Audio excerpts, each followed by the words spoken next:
kesempatan ini, saya akan menceritakan sebuah cerita asal-usul terjadinya Danau Toba.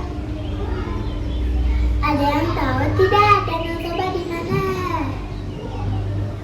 Iya benar, Danau Toba berada di Sumatera Utara. Cerita ini ditulis oleh Faza dan diterbitkan oleh PT Alliance Media Komputindo. Penasaran tidak dengan ceritanya? Selamat mendengarkan. Dahulu kala, hiduplah seorang pemuda yang mengembara.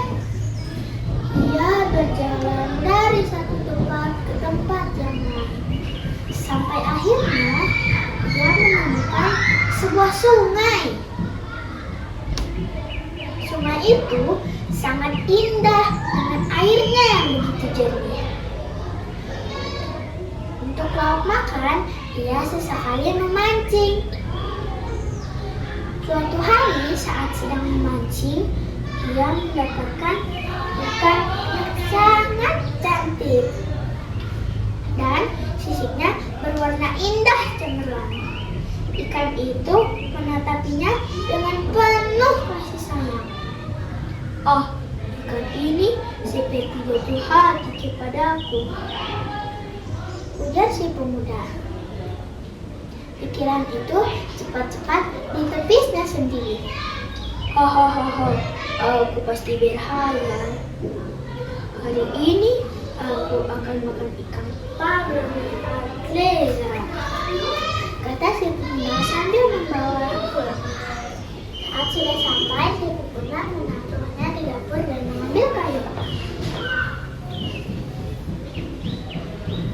Saat kembali, ia mendapati keranjang yang berisi ikan telah lenyap.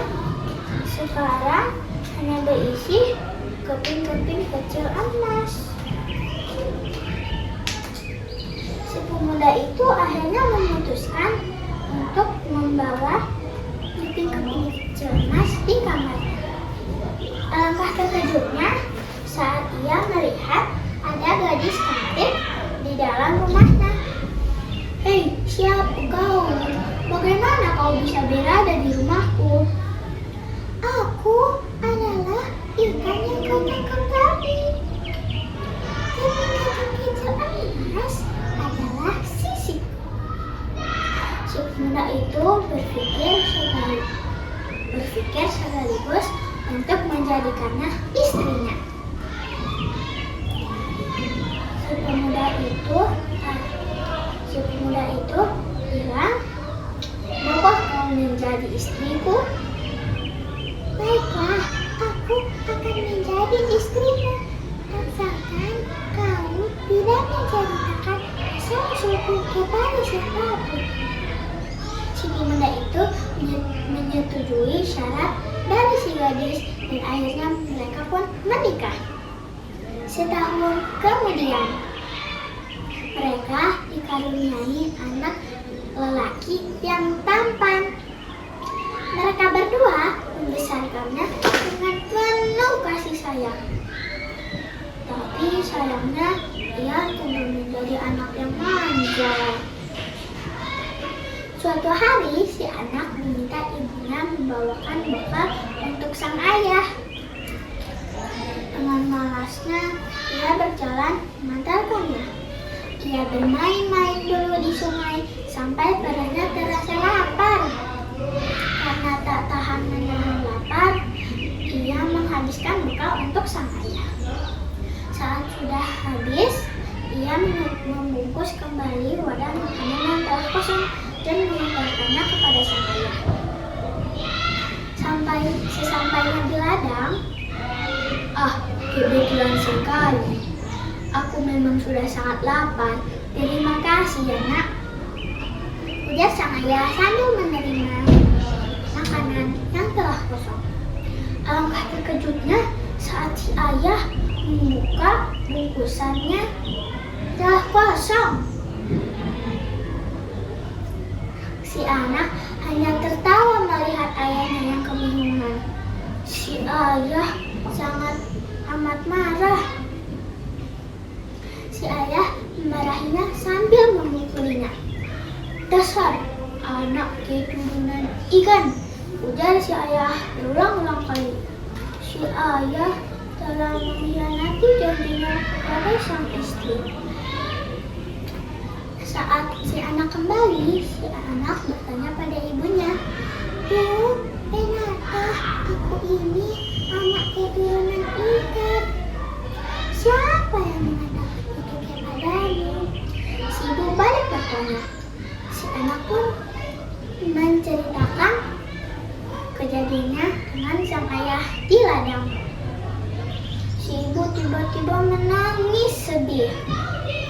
"Nak, pergilah ke bukit yang paling tinggi, lalu panjatlah pohon di sana. Cepat!" ujar seru ibunya.